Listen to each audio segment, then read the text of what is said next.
Last year we bought you a rock star. This year we bought you a real rock star.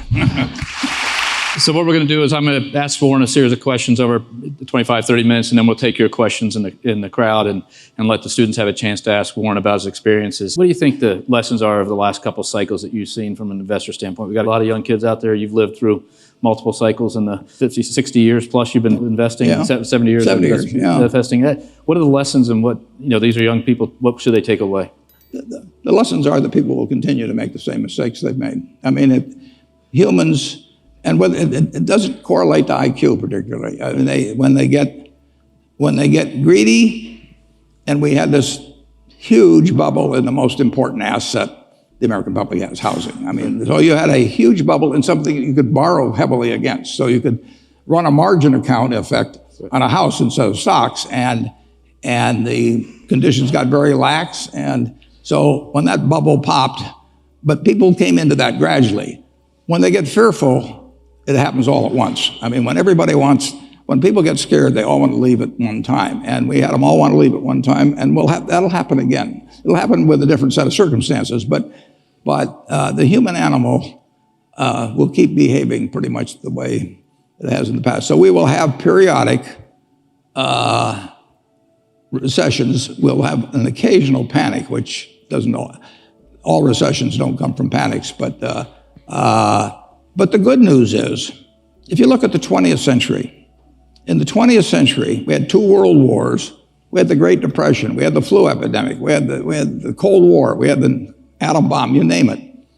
The Dow Jones average went from 66 to 11,497. With all these terrible things happening supposedly at various times.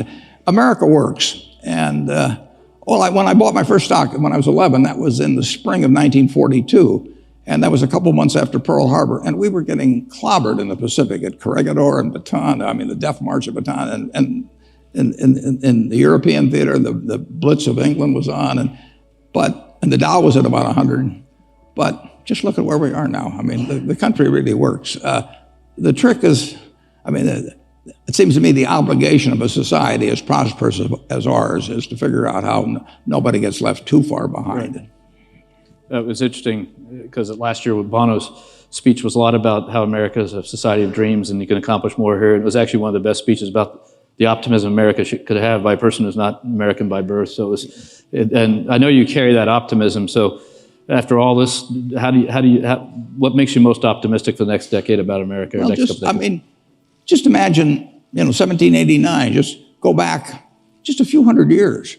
There wasn't anything here, in this country, and Sir Christopher Wren, I think, that designed St. Paul's Cathedral is buried there, and there's a little plaque there, and it says, if you seek my monument, look about you. Well, I say, in America, if you seek America's monument, look about you. This country has all come about in a few hundred years. We had less than 4 million people, when we became a country. China had 300 million people at that time. Europe had about 75 million. They were just as smart as we were.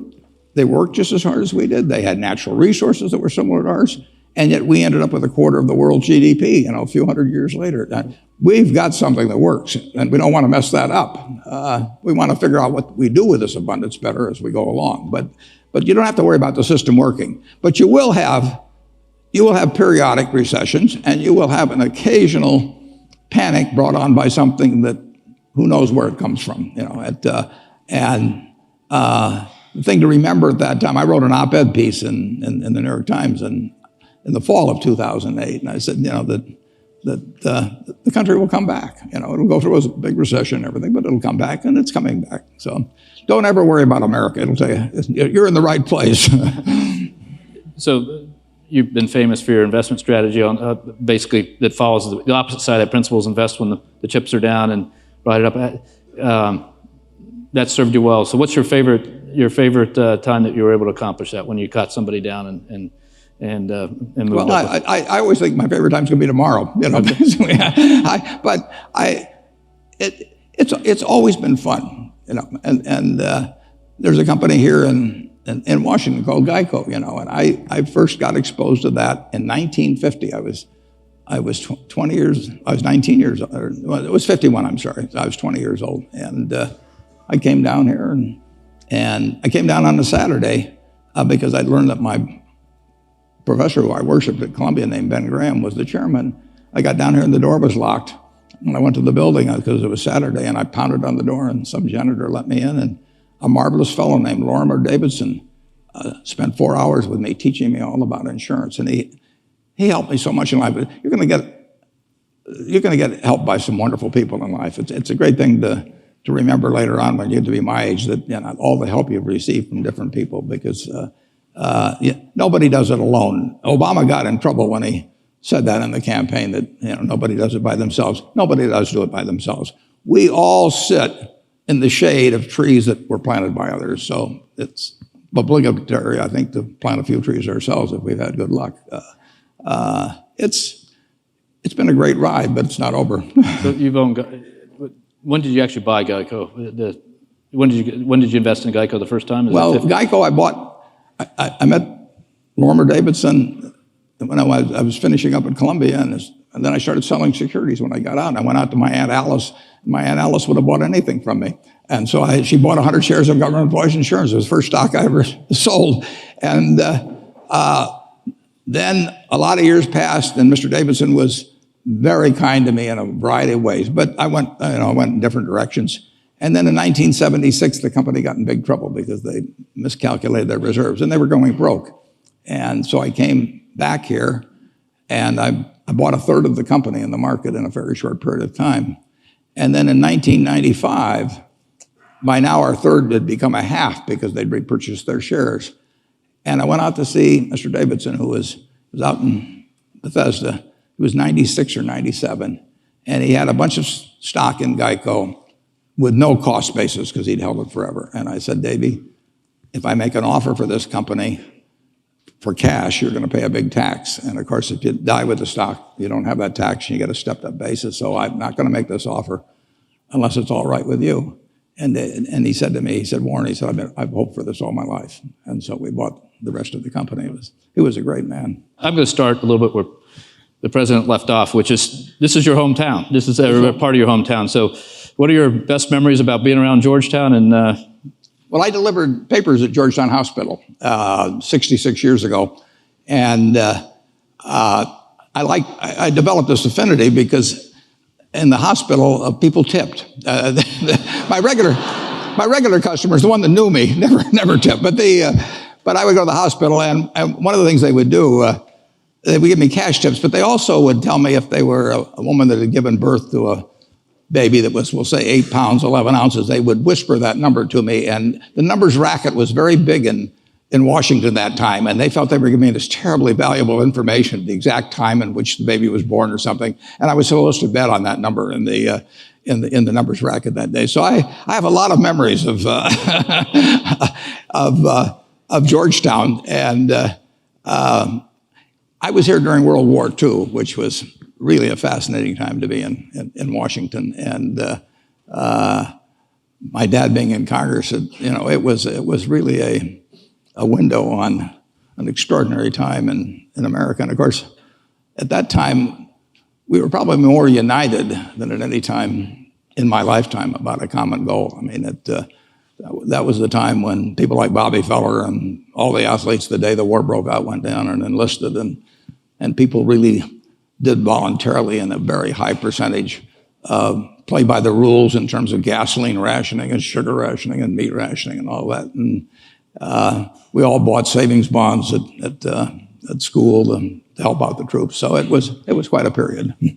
Well, so somewhere along there you started investing and changed the nature.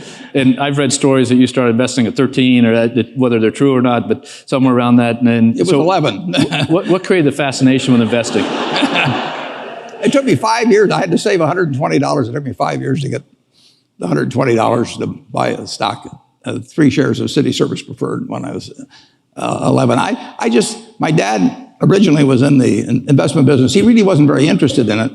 But I would go down on Saturday morning, and he had these books there in the office, and I read all those. And then I went to the Omaha Public Library, and I read every book on investments in the Omaha Public Library by the time we moved to Washington.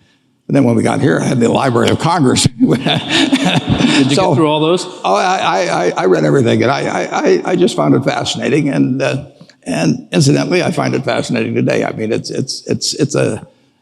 an activity. You know, if you're a baseball player or something, your legs may go or something. Well, my legs have long gone, but it doesn't make any difference in what I do. So it's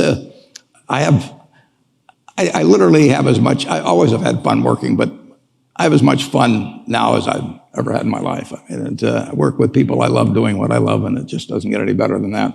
Well, the quote is that you tap dance to work every day? I tap dance to work, yeah. And so what makes you do that? Don't ask me to demonstrate, but it was nice to get that round of applause at the start, but I've learned that crowds now applaud at the start because I'm 83 and they're not sure I'll be around at the end of the talk.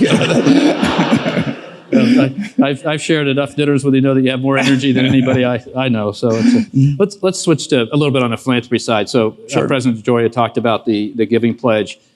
How did you come up with the idea with Bill, and how are you doing on it? I mean, Well, we're doing great. And it was, I don't know, 3 or 4 years ago, Bill and Melinda and I were out in California and talking, and I'm not exactly sure how it came up, but we decided to call or write David Rockefeller and ask if he would host a dinner in New York for about 16 or 18 people, just to talk about philanthropy. And Oprah Winfrey came, and Mayor Bloomberg was there, and it was a private dinner. And I started having these people talk around the table as to how they developed their philosophy of philanthropy. It must have taken us 2.5 hours or so to get around. I mean, people were really interested in it. So Bill and I were at that dinner. We decided that maybe there would be a possibility of taking this passion which these people had shown and going to other people that had a great deal of money and see if we could develop something where people would pledge at least half their net worth. And we now have about 115 people. I've been dialing for dollars. I call these billionaires up, and sometimes they tell me how they can't do it, and I decided, I tell them I'm going to write a book on how to live on $500 million because apparently there's this great need. You know, they just can't seem to figure out how to do it, and they need help. But it's been very rewarding, and I received a letter from one woman. She and her husband had over $10 billion, and she sent me a tie. She sent me 2 ties, and she sent me this handwritten note and said that they hadn't really faced it. It's a little like facing your own mortality to some extent, making that plan, and that's tough for people sometimes. And so she and her husband had changed things, and over half of that $10 billion was going to go to philanthropy. They do tend to postpone the decision. So I tell these people I call, you know, the last will is what counts. But I tell them, you know, if I'm talking to some 70-year-old, I say, do you really think your decision-making ability is going to be better when you're 95 with some blonde on your lap or now? So let's get on board, fellas. You know? And I assume that convinces them maybe the 70-year-old decision's better at that point, right? Well, Bill has done a trivia. Bill has gotten people around the world because he travels more than I do. But what we're hoping is people do pick up on norms. I mean, when I was young, I read about Carnegie and Rockefeller and different people. Bill did too. And you do pick up behavior from those who come before. And we've collected letters from every one of these people. They're up on our website at thegivingpledge.org. And I think they're worth reading. They're pretty remarkable. And of course, what we really want to do is get the younger people, like Mark Zuckerberg's joined us, for example. And he obviously is going to appeal to a much wider group than I would. So we hope it becomes, you know, this gospel of wealth that Andrew Carnegie came up with 100 years or so ago. That's influenced all kinds of people. Well, we've got better stories than that, you know, on these letters. So I just hope it moves. Now, I want to emphasize one thing. Nobody in our group has given away $1 that in any way affects how they live. I mean, I have the much greater admiration, frankly, for the person who drops $5 or $1 in a collection plate on Sunday, where it makes a difference in whether they go take their kids to a movie or whether they go eat out or something of the sort. They are actually giving up something that has utility to them. I am giving up nothing that has utility to me. I have everything in the world I want that can be bought by money. So I have a whole bunch of stock certificates. They have no utility to me. and they can possibly have enormous utility to other people in vaccines or education or all kinds of things. So the people that give up something that actually can have utility to their family and give that to some other person so it has utility to them, those are the people I really think deserve the kudos. But it's still nice to go where the money is. I mean, it's the Willie Sutton approach. So if we can work on polio or something like that, and it takes big contributions, then we want to go after it. So, I mean, the unique part of what you've done is with Bill and Melinda and their foundation, and on the one hand, how you're doing it, and secondly, that you've gone and said whatever the number will be, but almost all your wealth. All my Berkshire right. wealth. And so, talk about the Gates relationship and why you chose them as opposed to creating your own foundation or something. Well, originally my wife and I planned when we were in our 20s that when we had everything we needed, we would use the rest for society. And I thought she would outlive me. She was younger and women live longer, and then she died in 2004. So I had to come up with a different plan. And if you've read Adam Smith and the specialization of labor, you know that if you're good at one thing, you're not necessarily good at another. And you ought to get the person, you ought to use your talents where they're most useful, and get other people to give their talents. So, when my wife had babies, I mean, I went to an obstetrician. I didn't deliver myself. When I get a toothache, I go to a dentist. So I wanted to go to people who were very good at giving away money and who were younger, energetic, smart, and had the same objectives in philanthropy that I did. And the basic principle of the Gates Foundation is that every human life has equal value. And if you start with that as your basic assumption, then a lot of things flow from that. And Bill and Melinda, as well as my children, because I have foundations for each one of my three children that are of significant size. And you can read the letters I wrote them up on the Berkshire Hathaway website. I do not direct them to do anything, but I do tell them to swing for the fences. I tell them if they succeed at everything they do in philanthropy, they're doing the wrong things, right, because the important things are the tough ones, and you're going to fail in some of those. But I have got much younger people, very energetic people, common objectives, and they work for nothing. So that's not a bad deal, Brian. that stretches the money a long way. Right? Yeah, absolutely. And the way I read it is that you require them to actually move the money out the other side. They got to spend it. And when I die, all of the money has to be spent within 10 years after the estate is closed, because I do not think that I can pick out some little great-great-grandchild yet to be born, just because he has the right name of Buffett, right. She has the right name, and they will be the best custodians. I mean, there'll be plenty of philanthropists 50 years after I die to take care of the problems of 50 years, but I want the money to get spent promptly, and I don't believe in trying to control things from the grave. I mean, I like to think I can think outside the box, but thinking outside of that particular box. That may take a lot of philanthropy to figure it out. Recently I read an article about Eastlake and Tom Cousins. So this week, as many people know, the PGA finishes up its tournament at Eastlake, which is a golf course in Atlanta. And the story I read about the development is that you've now helped Tom Cousins in the development work he does with communities. Talk a little about that, because that's a little different than this type of thing. Yeah, but it's the same theory of loving to back people who are putting their own time and energy and who are successful into a project that's worthwhile. Tom Cousins is a remarkable man who lives in Atlanta, just extraordinary. And he took this terrible, terrible neighborhood called Eastlake in Atlanta, and against a lot of community opposition, everything it was crime-ridden, and nobody did it well in school and everything else. And he decided you had to apply a holistic approach to it, and you couldn't just attack this thing or that thing. So he worked for probably 10 years to develop this entirely new community out of this total disaster. And then Tom and I talked about it, and I said, Tom, everybody's going to say that it can only be done because you're Tom Cousins and you live in Atlanta and you've done this. So he and I and a fellow named Julian Robertson, but primarily Tom, decided to see if we could replicate this in other communities.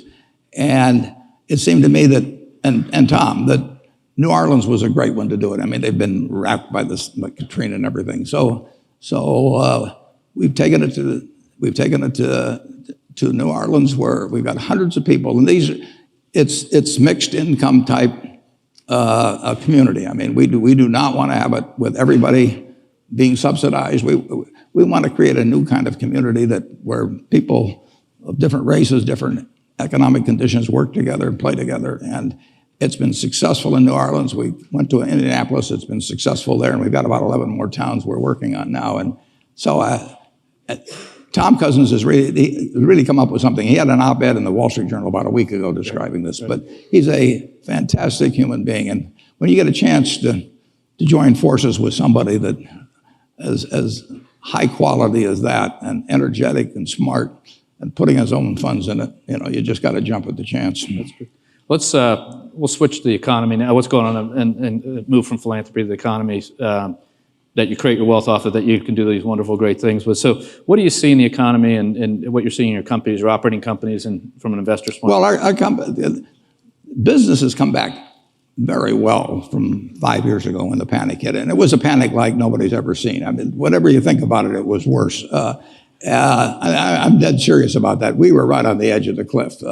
And fortunately, I give enormous credit to both Ben Bernanke and Hank Paulson and Tim Geithner.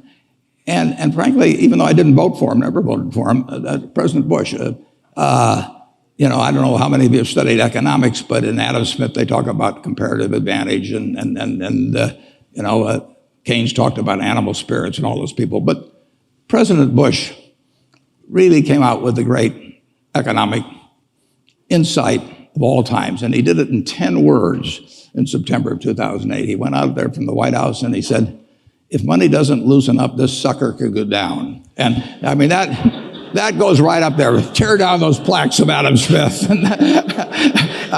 And he backed up those fellows. And so we've come back from it. But business has come back. A lot of companies are having record profits, including many of ours. And the American populace as a whole has not come back. I mean, inequality is getting wider. The Forbes 400, which just came out, showed aggregate wealth for the Forbes 400 of $2 trillion. You go back 20 years and that was 300 billion. So it's up 6 or 7 for one. It's different people to some extent, but this is the top. 300 billion to 2 trillion. And if you read the paper today, you'd have seen that the median income, is the same place it was in terms of real purchasing power from 1989. It hasn't changed. So the inequality is getting wider. The rich are doing extremely well, extraordinarily well. And business is doing well. Business profit margins are terrific compared to the record historically. Business returns on tangible equity are terrific.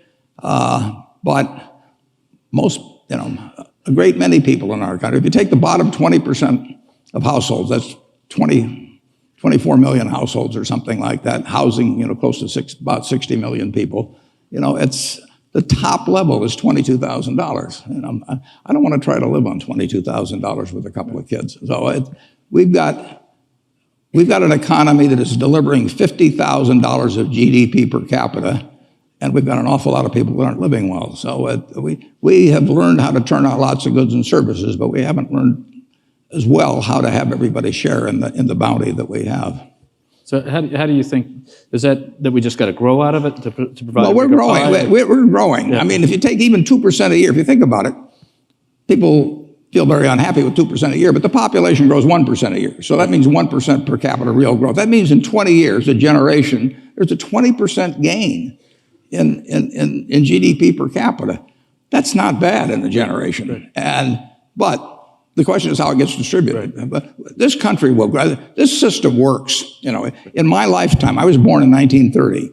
I was conceived in 1929 because my dad was a stock salesman, and after the crash, he didn't have anything to do. Nobody. So I look back with great fondness on the 1929 crash. But since 1930. Since I was born in 1930, real GDP per capita has increased 6 for 1. Just think of that, 6 for 1.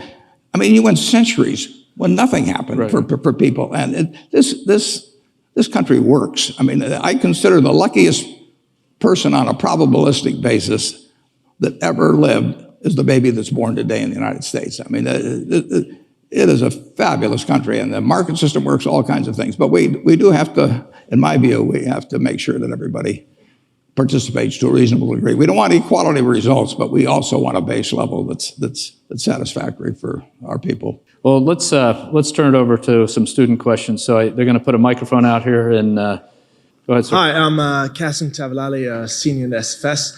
I was wondering if you have any stock tips for any of the students. You know, we're all trying to make a little living. I didn't think they taught that at Georgetown. The best investment I ever made, well, I bought a book in 1949 by a fellow named Ben Graham called The Intelligent Investor. I don't remember what I paid, but aside from what I paid for my 2 marriage licenses, that was the best investment I ever made. It's very important to have the right framework.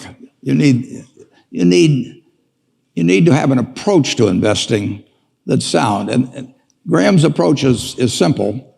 But some people adopt to it, and which I did immediately, and most people don't. But if you have the right philosophy, you will find opportunities as you go through the next 20, 30, 40, 50 years. And frankly, you're most likely to find them when in periods like 5 years ago when we were having the panic. I mean, stocks sell at silly prices from time to time. Most stocks at one time or another sell at very silly prices. And it doesn't take a high IQ to figure out that they're cheap, but it does take a temperament that's willing to step up and actually act. I tell people, if they're going in the investment business, if you got 160 IQ, sell 30 points to somebody else because you won't need it. I mean, I figured out very early, you don't have to be that smart in this business, which is fortunate, but you do have to have the right temperament. And you have to be able to ignore what other people are saying and simply look at the facts and decide, is this stock which is selling at X worth 2X? And occasionally you'll find things like that. And when you don't find them, you don't do anything. So that's my generalized stock tip, no names. I'll make it simpler. Just buy Bank of America and you'll be set. Yeah. It worked all right for him. Yeah, that's right. That's right. Next question, sir. Good afternoon. My name is Nicholas Walker. I'm a sophomore in the SFS as well. So, Mr. Buffett, in the past you invested in China, South Korea, and Israel. And recently you partnered with 3G Capital and Jorge Paulo Lemann from Brazil over for the Heinz deal. Does this mean, are you tempted to venture into the Brazil market next? I didn't get the question. The question, you did the Heinz deal. The question is, are you going to invest in Brazil next? I don't know where I'm going to invest next. That's what makes my job interesting. I mean, I'm not kidding. I mean, if you went out and played golf and every drive went in the hole, you'd give up. The game wouldn't be interesting. I mean, what's interesting is when you get in the rough and have to come out and a few things like that. So I love the fact that I don't know what I'm going to do next. You mentioned the Israel investment. In 2006, in the fall, I got a letter from a fellow, and I never heard of him, and I never heard of the company he was talking about. But he said, my name is Eitan Wertheimer, and I want to tell you a little about my company, Ishkar. The letter was 1.5 pages long, and he said, if he sold the company, the family sold the company, the only company they wanted to sell it to was Berkshire Hathaway. And if I was interested, they'd be glad to come over from Israel and explain it to me. And it just jumped off the page that this was an interesting idea. So I emailed them, and they came over very shortly, and we bought the business. We handed them $4 billion for 80% of a company where I'd never seen it or anything. Eitan kept saying, you got to come over to Israel and see the plants and everything. You won't believe how wonderful they are. And I said, Eitan, I don't go to Council Bluffs, Iowa. You know, I mean, I am doing fine in Omaha. And he said, no, you got to see it. I said, no, I said, we can make a deal without seeing it. He said, well, if you buy the company, will you come and see it? I said, if we buy the company, I'll come. So we bought the company, and I went over there, and it's true. I've never seen plants like this. It was the greatest operation I've ever seen. And Eitan said to me, he said, That's why I want you to come over to see these things. I said, listen, they told if I'd come and seen them, I'd have paid more money. So we have a wonderful partnership with the people in Israel. But I don't know tomorrow, our partnership with the people in Brazil, with Jorge Paulo Lemann and his associates, they are sensational people. I got to know Jorge Paulo when I was on the board of Gillette with him. And the opportunity to buy into a wonderful business like Heinz and to be partners, and they'll do all the heavy lifting. They run the place with Jorge Paulo and his associates. I mean, it's a great opportunity for us. And I don't know what the opportunity will be tomorrow. With Jorge Paulo, as last December, I was going out to Boulder, Colorado, where he had a group that met, and he said, I think I've got an idea might interest you when I get out there. And so I went out there, and as we came back on the plane, he explained what he was thinking about in terms of Heinz, and I said, count me in. And I will tell you one other thing, which is quite impressive about him. After I said that and went a little further in the thing, he sent me a one-page governance description of how it would work between the two of us, and he sent me a very brief description of what he thought would be a fair deal for both of us. I didn't have to change a word. I mean, those are the kind of people you like to associate with. You mentioned that people will make the same mistakes in terms of the boom-bust cycle. But there have been several recent financial developments, such as the creation of derivatives, which has since exploded recently, and you once called derivatives weapons of mass destruction. Right. Now that derivatives are a $700 trillion industry, do you see this as setting the stage for the next financial crisis? It's very hard to tell. That we've enacted Dodd-Frank, and if you look at what happened in September and October of 2008, there were some extraordinary things done. The Federal Reserve poured $85 billion into AIG, and if they hadn't, our world would be very different.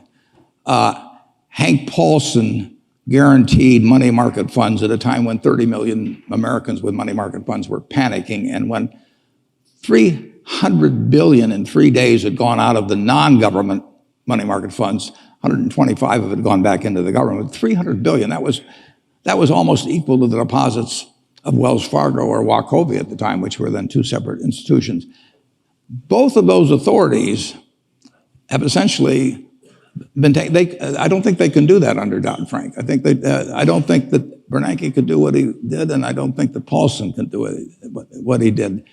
When there's a panic, the only thing that will stop it, basically, is when somebody who has the ability and the will says, I'm going to do whatever it takes. And basically, that's what Bernanke and Paulson, and finally, Congress in a kind of a reluctant way, but said to the American public, and you could believe it. If Bernanke said, I'm going to do whatever it takes, nobody knows what Section 13.3 of the Federal Reserve Act is, and it wasn't probably meant to do what he did with it, but he did it. And the same way with they call it the Exchange Stabilization Fund of the Treasury. It was enacted back in 1934. Nobody dreamt it would be used to take care of money market funds. But you had these strong characters who had the ability to print money in the case of Bernanke, and they said, we're going to do whatever it takes. And the president was behind them. That is the way you end a real panic. And I worry actually that Congress doesn't like to give anybody that much authority, and it bothers them that the Fed has all this authority or that Paulson acted as he did in TARP. And I tip my hat to them, and I'm not sure. There will be another panic. Where it comes from, who knows? But when that time comes, the question will be, are the people who have panicked, who have frozen, who have caused the economic engine to stop, will they believe and come right back and be doing something? And I'm not sure whether what's been enacted is a plus or a minus in that regard. Regardless, the country will come through, but it's very hard to write regulations that will keep people from acting foolishly, particularly when acting foolishly has been proven very profitable over the preceding few years. It's just the way it works. Humans, they all think they're Cinderella at the ball, and they think, as the night goes along, the music gets better and the drinks flow and everything, and they all think they're going to leave at 2 minutes to 12. And of course, there's no clocks on the wall, and they're still dancing. So it'll happen again. But buy when it happens. Next question. I'll be buying. Hi, my name's John Ruff. I'm from Georgia, so I'm familiar with the work over at East Lake. Oh, that's great. Appreciative. But you talked a little bit about income inequality. But if you look at class mobility rates, and if you look at average household income for middle-class families, measured with inflation, a lot of these rates have been trending down since the 1970s. And some may argue that it's harder today for the middle class than it's been in 30 years. And I was wondering if you had any more thoughts on how a rising tide can lift all boats, and not just the yachts. Yeah. Well, that's what's happened. It's like John Kennedy talked about, a rising tide lifting all yachts. And the yachts have been lifted, like I say, for the top 400 from 300 billion to 2 trillion just in the last 20 years. There is a very, I think, structural problem as a market system gets more and more specialized.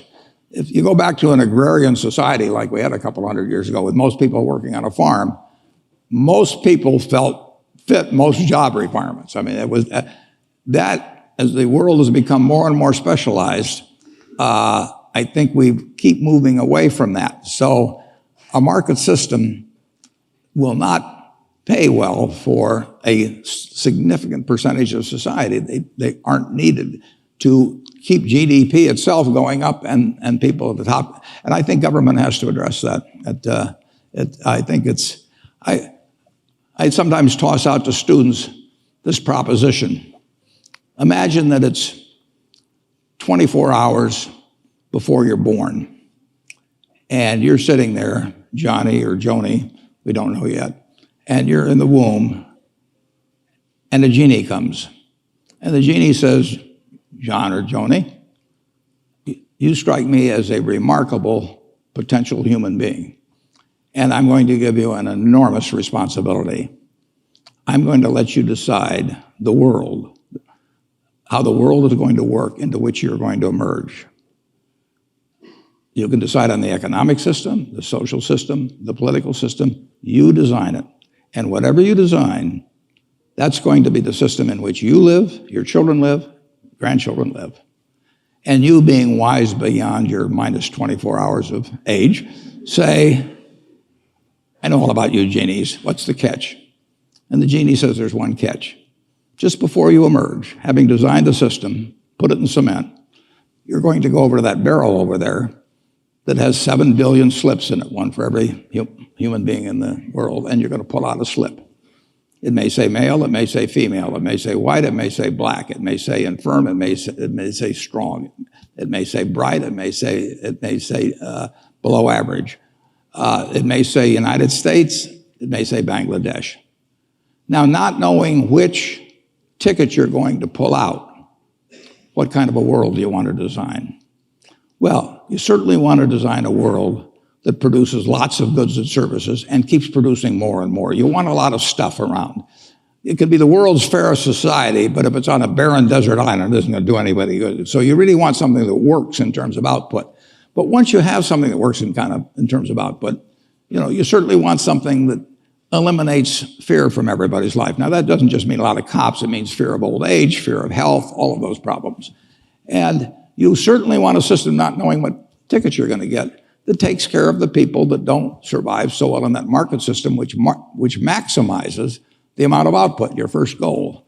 And I think we've done a wonderful job at the first stage. We have learned turned out lots of stuff. We have not thought as much, although we've thought a fair amount. I mean, when Social Security came in and all of that, this country has developed in terms of thinking about how a rich family should behave. But we have not, I think we are in the stage where we need to focus more on making sure that the people who get the bad tickets do better than they are. And, we said that blacks were 3/5 or slaves were 3/5 of a person back when we started. And said, we said all men are created equal in 1776, and in 1789 we said blacks are 3/5 of a person.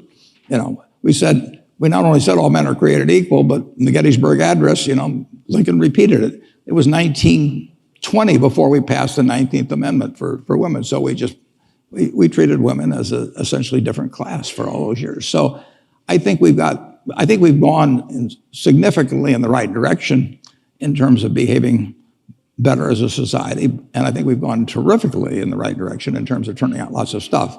But I think we have to address the question of how do you treat the people that are left behind in a system that maximizes the output of goods and services. And that can only come through government. Good evening. My name is James Fishback. I'm in the School of Foreign Service, first year. It's no doubt that you're an outspoken fan of Ben Bernanke, but he's going to be stepping down in January of next year. Whomever takes over the position, do you think that they should continue the Fed's controversial buyback program? And if so, for how long? Well, I think they should take Bernanke's approach, which he says he's going to keep doing it till he sees more improvement in the economy. And I think he's been mildly disappointed, not hugely disappointed, but mildly disappointed in the rate of improvement in the economy in the last few years, and therefore, just the other day, he said he's going to extend it further until he sees it. So he's not prejudging exactly when it's going to happen. He's telling you the conditions under which he'll change, and the economy is getting better. We are in an experiment which hasn't really been tried before. I mean, Fed has a $3.5 trillion balance sheet, and buying securities is usually easier than selling securities, as sometimes people find out. So we don't know how this game plays out. And just the announcement, whenever it was a few months ago, or the hint that tapering was going to occur, that had some significant market reactions, probably 100 basis points or so in the 10-year. And what will happen when they actually, if they actually try to deleverage the Fed? I mean, what has happened is the American public deleveraged and the government leveraged up through the Fed. If the Fed deleverages that in any big way, that will be a new experiment. And but Warren, as we were talking earlier, the question is, when they do that, the economy has to be growing faster. And the piece people don't take into account is they're clear that they're going to stay there until the economy grows faster. He has no pressure on him. In fact, the Fed is the greatest hedge fund in history. I mean, you've got $1.1 trillion financed by currency and circulation, which doesn't cost anything, and they got about $1.8 trillion or $1.9 trillion from the banks at 25 basis points. And I mean, the Fed is going to make $80 billion or something like that. The Fed is the fourth largest contributor to the United States government's revenues that there is now. That wasn't the case a few years back, but it's 80 or 90 billion a year probably. And it is under no pressure, none whatsoever, to have to deleverage. So it can pick its time, and if you have somebody wise there, and I think Bernanke's wise, and I certainly expect his successor to be, it can be handled. But it is something that's never quite been done on this scale. It'll be interesting to watch. No, it will be, and we've seen the lesson in the market moving ahead and back just based on the last 30 days. So I think we're going to take one more question, and then from the next student. My name is Shirley, and I'm from China. I'm currently a graduate student in Georgetown. My friend Dennis Zhao and we are both a very big fan of you and your friend Charlie. And we read his book, which is very interesting. He had this whole system of criteria on how to evaluate a company. It's all very confusing, but he said that Warren and I are always staying away from the industries we don't know. So you have candies, railways, and Coca-Cola. But now the world is changing, and we are living in a new era. The business models are changing. The B2C platforms, everybody is shopping online. Maybe in a few years, everyone is going to pay with their iPhones, and Bank of America no longer issues credit cards.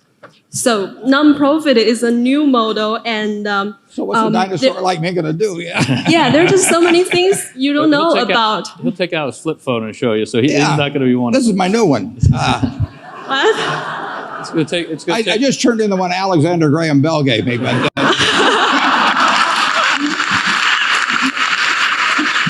question is, the business models are changing, the world are changing. There are the new technology, they're changing everything. There's no way you can just stay out of it and stay with the traditional. Now, for the private investors, especially in the venture capital industry, what would you think is the most important thing, the key in evaluating a company? I'm not asking about doing mediocre, I'm not asking about being average, but about excellent, remarkable. Just Well, name one thing. The the most important thing is to be able to define which ones you can come to an intelligent decision on and which ones are beyond your capacity to evaluate. You don't have to be right about thousands and thousands and thousands of companies.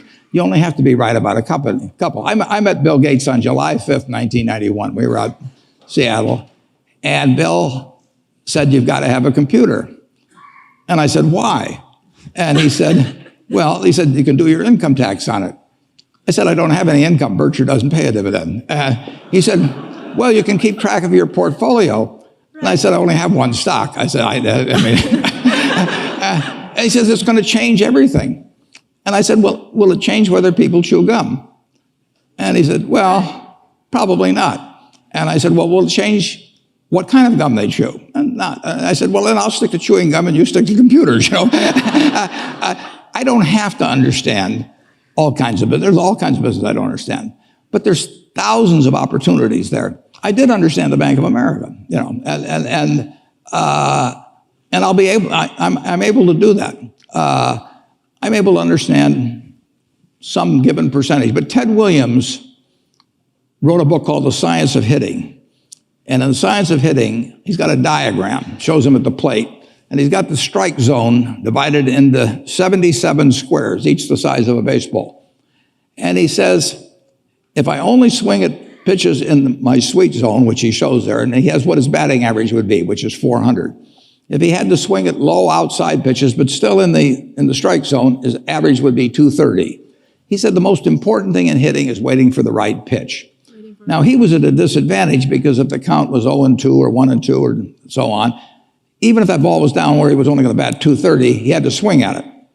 In investing, there's no called strikes. People can throw Microsoft at me and, you know, you name it, any stock, General Motors, and I don't have to swing.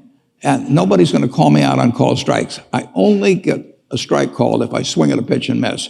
So I can wait there and look at thousands of companies day after day, and only when I see something I understand and when I like the price at which it's selling, then if I swing, if I hit it, fine. If I miss it, it's a strike. But it's an enormously advantageous game.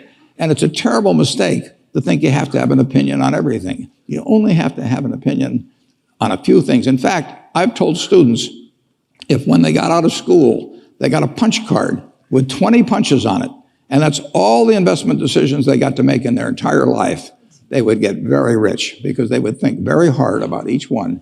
And you don't need 20 right decisions to get very rich. You know, 4 or 5 will probably do it over time. So I don't worry too much about the things I don't understand. If you understand some of these businesses that are coming along and can spot things on, if you can spot on Amazon, for example, I mean, it's a tremendous accomplishment what Jeff Bezos has done. And I tip my hat to him. He's a wonderful businessman. He's a good guy too. But could I have anticipated that he would be the success and 10 others wouldn't be? I'm not good enough to do that. But fortunately, I don't have to. You know, I don't have to form an opinion on Amazon. And I did form an opinion on the Bank of America, and I formed an opinion on Coca-Cola. I mean, Coca-Cola's been around since 1886. There's 1.8 billion 8-ounce servings of Coca-Cola products sold every day. Now, if you take 1 penny and get 1 penny extra, that's $18 million a day. And 18 million times 365 is 7 billion, 3 less 730 billion, or $6,570 million.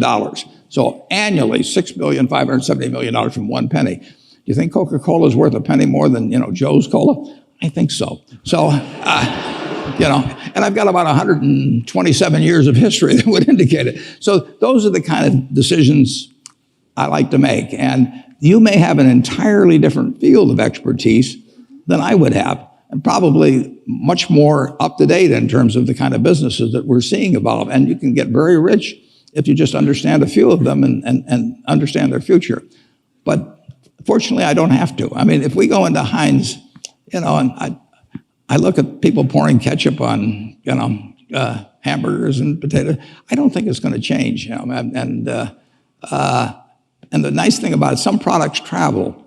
some products don't travel. Candy bars don't travel well. I mean, if you look at the Cadbury bars in England, they don't sell well here. And if you look at the Hershey bars here, they don't sell as well someplace else. Soft drinks travel and ketchup travels. I like products that travel. Warren, I want to thank you for taking the time to work with the students today. And I think for all the students out there, just think about this. This is a person who, with a passion, he still has at 83 to make that right investment decision. But importantly, what we talked a lot earlier about is the ability to try to do something with all that wealth that will help a pretty near-term set of goals in society. And I think you will find very few people in the world have been able to do both things so well as Warren Buffett has, and there's a lesson to learn for all of us from that. So thank you for spending the time. Thank you.